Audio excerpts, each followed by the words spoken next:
기다림은 기다랐습니다. 도깨비 공유가 드디어 김고은을 만났답니다. 짧은 건 그건 기다림이 아닙니다. 기다란 기다림. 제가 얘기해놓고도 너무 멋있어요. 나름대로 시적인 표현입니다.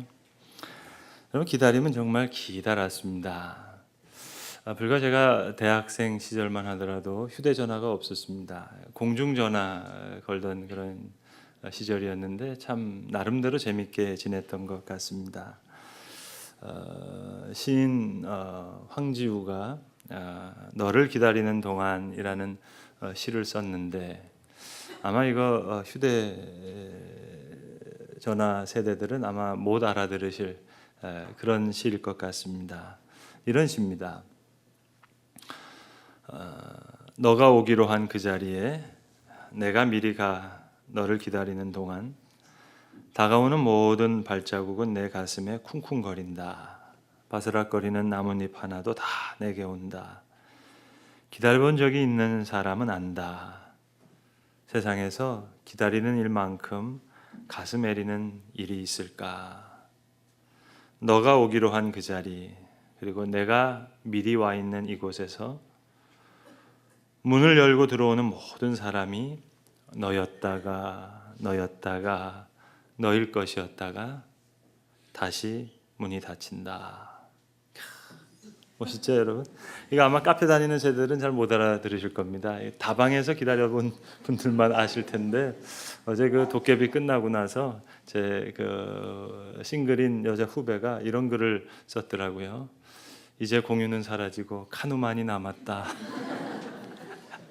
여러분, 이 기다림, 늦은 사람은 늦는 대로 발을 동동 굴리고 또 기다리는 이는 기다리는 대로 처음에는 그러려니 했다가 중간에 화도 났다가 혹 오다가 무슨 일 생긴 거 아닌가, 약속 장소와 시간 혼동한 거 아닌가 이렇게 생각을 하게 됩니다. 책을 읽다가 또 낙서를 하다가 음악을 듣다가. 그 옛날에는 왜 다방마다 성냥개비가 그렇게 많았는지 모르겠어요. 성냥개비를 이렇게 탑 쌓다가 또 무너지면 또 쌓다가 그랬습니다. 여러분, 이 숱한 기다림의 시간들, 그 기다림, 시간의 낭비였을까요? 그렇지 않을 겁니다. 기다림 속에 난 그저 기다린 게 아니니까는요. 그래서 시인은 이렇게 다시 읊습니다. 사랑하는 이여, 오지 않는 너를 기다리며 마침내 나는 너에게 간다. 아주 먼 데서 나는 너에게 가고 아주 먼 데서 지금도 천천히 오고 있는 너를 기다리는 동안 나는 너에게 간다. 남들이 열고 들어오는 문을 통해 내 가슴에 쿵쿵거리는 그 모든 발자국을 따라 나는 기다리는 동안 나는 너에게 가고 있다. 여러분, 우리가 너무나 잘 아는 섬집 아기라고 하는 노래가 있습니다. 가사가 너무 슬픕니다. 너무 구슬픕니다. 그 1절은 그렇죠. 엄마가 섬 그늘에 굴 따러 가면 아기는 혼자 남아 집을 보다가 바다가 불러주는 자작노래에 팔 베고 스르르르 잠이 듭니다.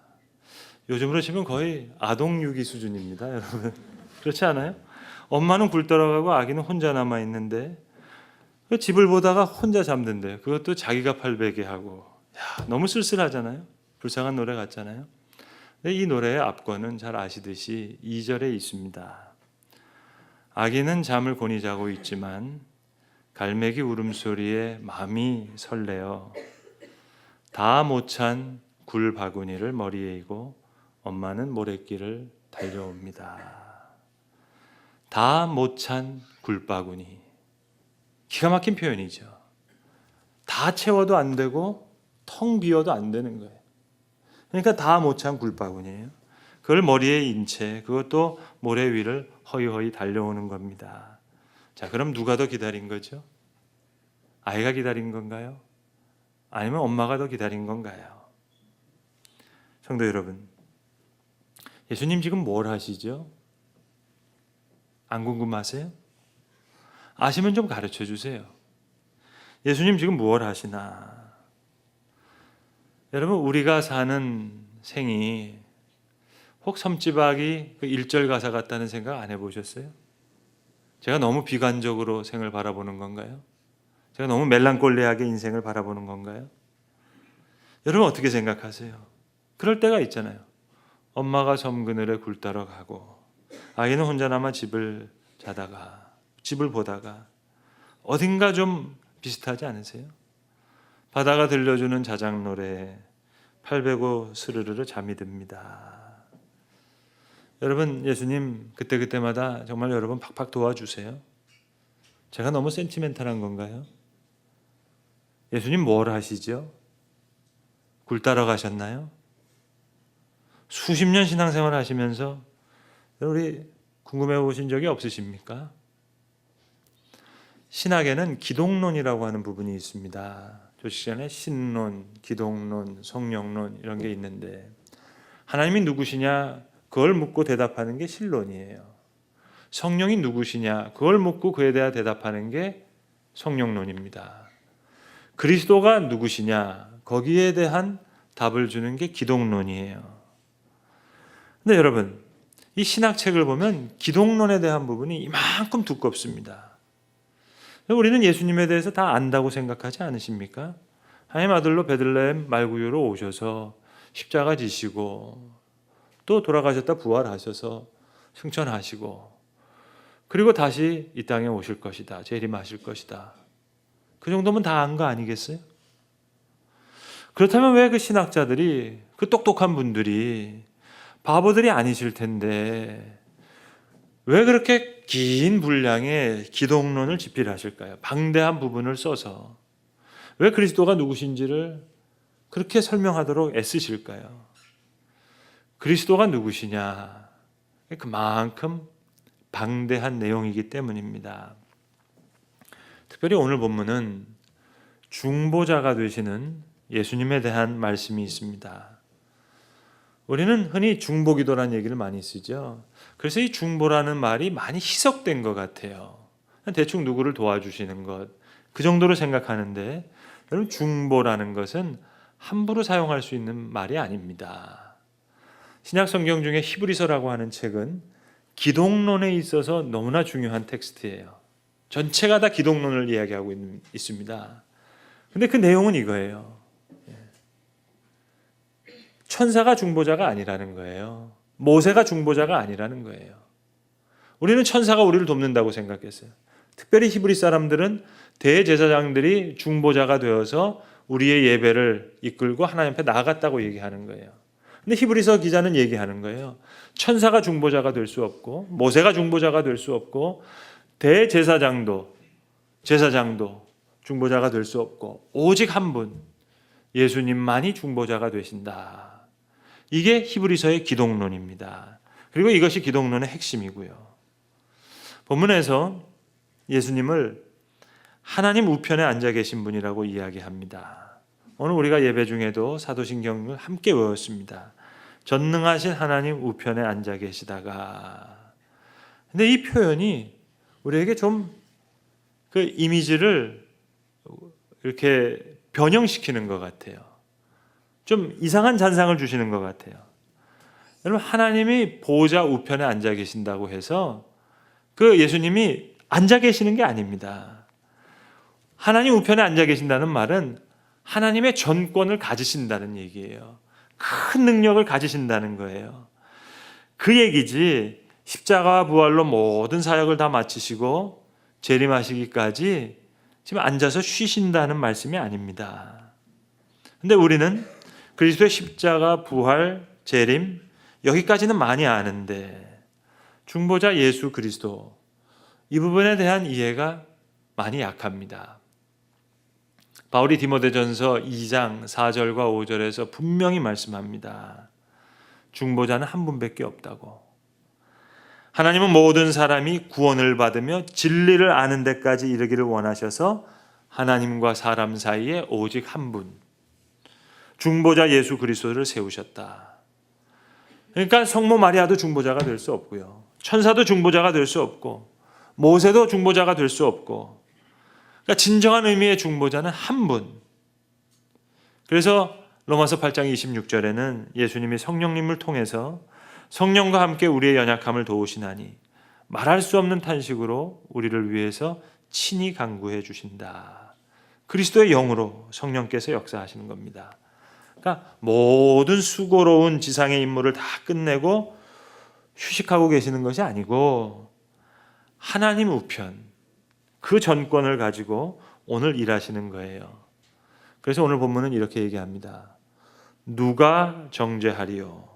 죽으실 뿐만 아니라 다시 살아나신 이는 그리스도 예수시니 그는 하나님 우편에 계신 자요 우리를 위하여 간구하시는 자니라.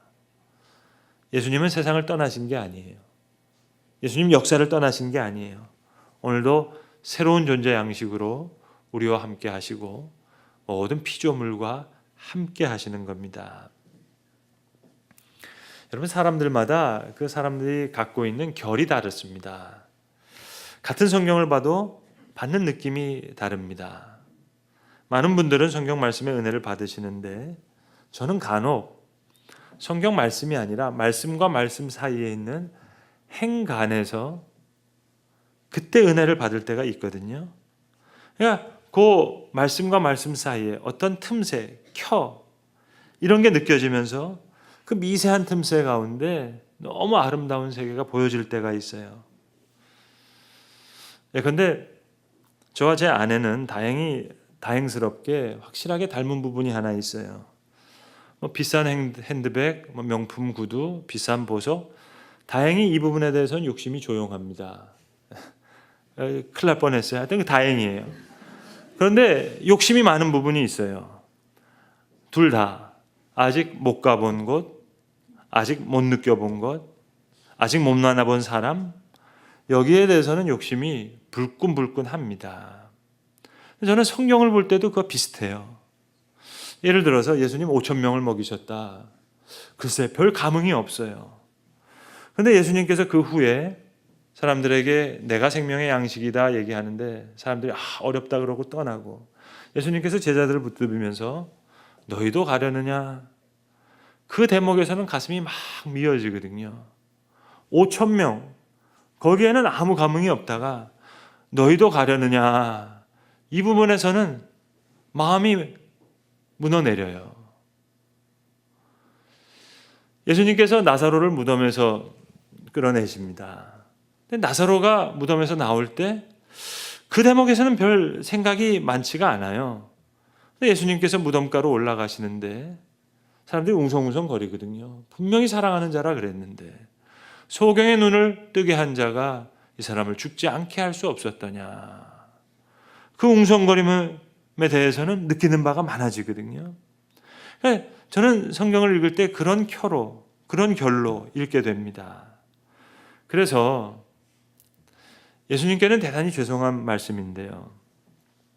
예수님이 십자가와 부활, 승천으로 이루신 놀라운 일들 물론 감사하죠. 만입이 내게 있어도 다 표현 못할 정도로. 그런데 때로는요. 저는 예수님의 사랑의 결과 켜가 아직 오시지 않는 예수님께 더 강하게 느껴질 때가 있거든요. 그 사랑은 더 미치겠거든요.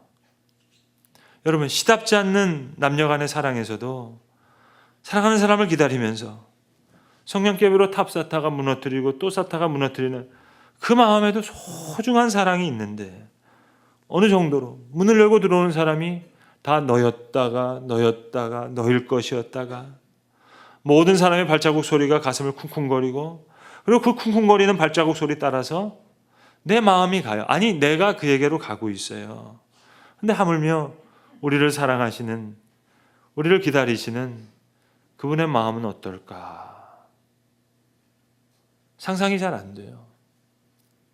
집에 낳은 아기를 사랑하는 가난한 엄마의 마음도 갈매기 울음소리에 마음이 메어가지고 설레가지고 그 굴박이도 다 채우지 못하고 달려오는 그 마음, 그게 가난한 엄마의 극진한 사랑일진데 하물며 우리에게 오시고 있는 주님의 마음은 어떨까? 저는 예수님의 십자가와의 부활과 승천, 때로는 그거보다 오늘 예수님의 마음에 이 결과켜가 더 미칠 것 듯이 더 강하게 다가올 때가 있습니다. 바울이 이렇게 중보자 예수를 만나고 나니까 오늘 35절 이하의 고백이 나오는 거예요. 누가 우리를 그리스도의 사랑에서 끊으리요?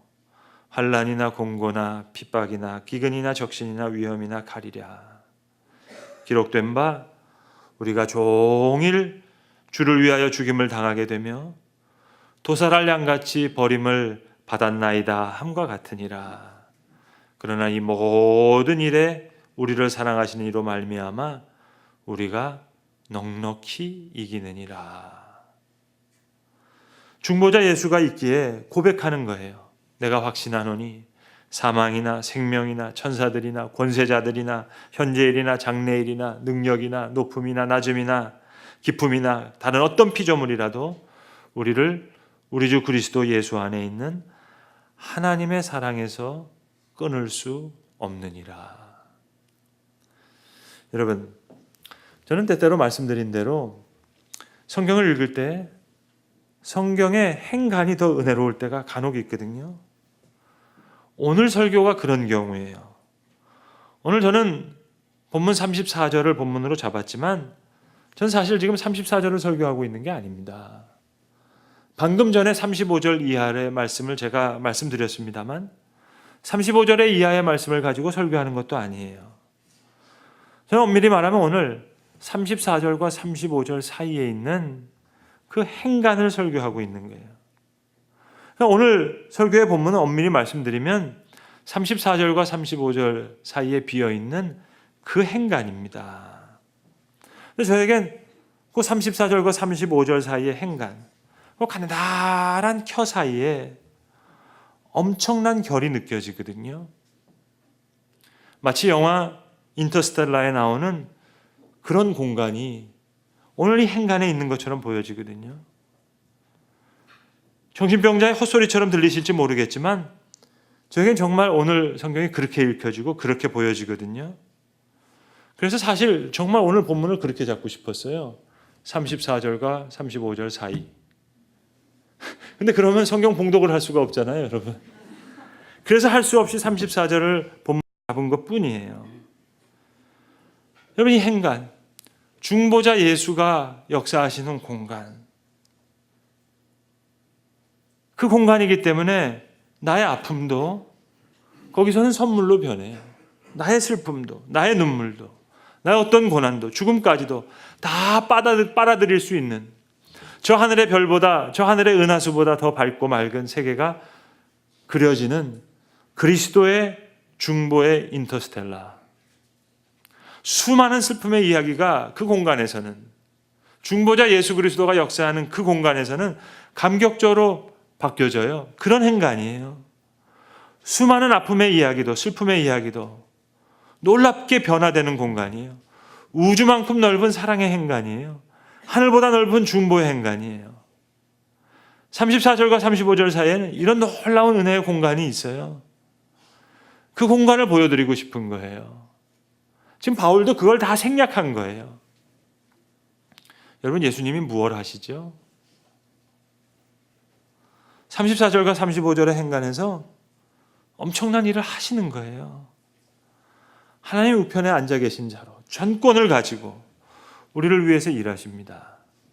십자가의 사랑으로만 사랑하시는 것이 아니라 오늘 우리를 사랑하시는 이 사랑으로, 이 기다림의 사랑으로 모든 사건과 역사를 통해 우리를 하나님께로, 말씀드린 디모데전서 2장의 말씀처럼 우리를 구원 얻게 하기 위해서, 진리를 알게 하시기 위해서 오직 한 분 중보자 예수를 세우셨다.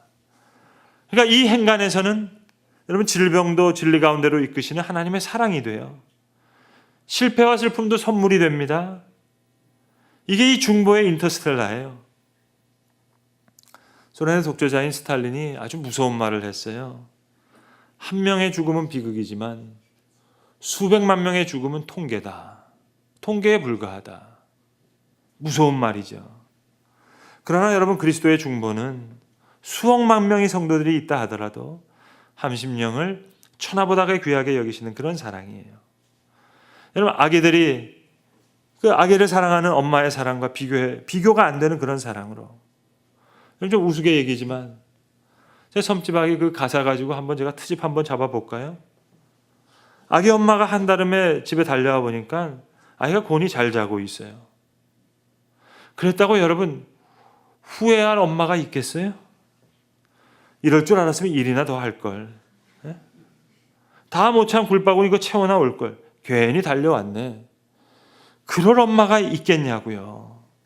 도리어 잘 자고 있는 아이가 너무 고맙고 너무 안쓰럽고 너무 사랑스럽고 만일 그 아기가 깬다면 그건 더 다행스럽고 더 반갑고 더 기쁘고 그러니 여러분 우리가 겪는 아픔 눈물 이거 은혜 행간에서는 선물로 바뀌는 거예요. 죽음은 가장 큰 선물이죠. 하나님과 우리를 이어주는 중보의 선물이니까 그 행간에서 오늘 주님이 기다리시는 것 같지만 주께서 우리에게 오고 계시는 거예요. 사랑하는 성도 여러분, 우리의 인생엔 우리의 신앙엔 각자의 빛이 스며드는 법입니다. 마치 각자의 여행에 각자의 빛이 스며드는 것처럼 여러분들 더러 많이 여행을 해보셨을 텐데요. 저는 제가 지금까지 여행한 걸 놓고 여행에 대해서 나름대로 결론을 내렸어요. 제 결론은 이렇습니다. 분명 같은 곳으로 떠나는데 우리는 매번 다른 곳에 도착해요. 나의 부산과 너의 부산은 좀처럼 만나지지가 않습니다. 나의 보석은 너의 보석이 될 수가 없습니다. 그렇다면 과연 여행지의 문제일까요? 봄, 여름, 가을, 겨울 내가 갔던 시기가 달라서 그럴까요? 아니면 여행지에서 만났던 사람이 달라서 그럴까요? 그렇지 않아요. 결국 나는 내 깜냥만큼의 여행을 할 수 있는 거예요. 각자의 깜냥 때문에 우리는 같은 곳을 떠나지만 매번 다른 곳에 도착해요. 그리스도를 어떻게 만나느냐? 예수를 어떻게 아느냐? 신앙의 여정도 어떻게 보면 같은 곳으로 떠났는데 도착하는 게 달라요. 물론 인증샷만 찍으신 분들은 똑같은 데를 가세요. 뉴욕의 자유의 여신상 찍으신 분 다 똑같은 데 갔다 오신 거예요. 그러나 여러분 골목골목 다녀본 사람들은 다르죠. 그것도 몇 해 산 사람은 다르죠. 제 뉴욕과 여러분의 뉴욕은 달라요. 저의 예수님과 여러분의 예수님이 다르다고요. 마치 제가 간 뉴욕과 여러분이 간 뉴욕이 다르듯이 말입니다. 십자가 부활 인증샷만 싣는 그거와 행간에서 오늘도 역사하시는 중보자 예수를 만나는 사람과 어떻게 같겠어요? 그러고 보면 34절과 35절 사이에 여기에 저의 모든 목회 제가 경험하는 모든 사랑하는 성도들의 믿음의 고백과 간증과 추억은 여기 다 쌓일 거예요. 제 목회의 이야기는 다 여기 행간에 담기는 거예요. 여러분의 이야기도 여기 담깁니다. 성도 여러분, 기다림은 기다렸습니다. 엄마가 섬 그늘에 굴 따러 가면 아기가 혼자 남아 집을 보다가 바다가 들려주는 자작 노래에 발베개 스르르 잠이 듭니다. 기다림은 이만큼 기다렸습니다. 그러나 아기는 잠을 곤히 자고 있지만 갈매기 울음소리에 마음이 설레어 다 못찬 굴바구니 머리에 이고 엄마는 모래길을 달려오는 법이에요. 귀가를 바라니는 아기보다 오히려 엄마였던 겁니다. 예수님 무엇 하고 계실까? 예수님 무엇 하실까? 예수님 우리를 기다리십니다. 아니, 우리에게로 막 달려오시는 그런 기다림으로 우리에게 오시는 것입니다. 기도하겠습니다.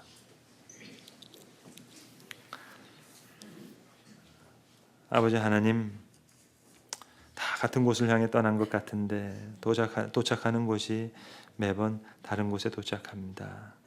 아버지 하나님, 오늘도 우리를 위해서 땀 흘려 일하시는 중보자 예수의 역사가 우리가 겪는 모든 일 가운데 있을진데 아버지 하나님, 온컨대 우리를 향해 오시는 기다림 속에 우리에게 오시는 그 주님을 만나게 하여 주시옵소서. 주님, 오늘도 이 말씀에서 있는 그 결과 교 속에 숨겨져 있는 놀라운 비밀의 역사를 알게 하여 주셔서 주님, 오늘도 그리스도를 알고 또 그리스도를 만나고 우리 가운데 많은 신앙의 고백과 간증과 추억들이 이 귀한 말씀 사이에 겹겹이 사여질 수 있는 그런 귀한 믿음의 고백을 우리에게 허락하여 주셔서 오늘도 주님 만나는 그 기쁨으로 그 감격으로 우리의 생을 살아가게 하여 주시옵소서. 우리 주 예수 그리스도의 이름으로 기도합니다. 아멘.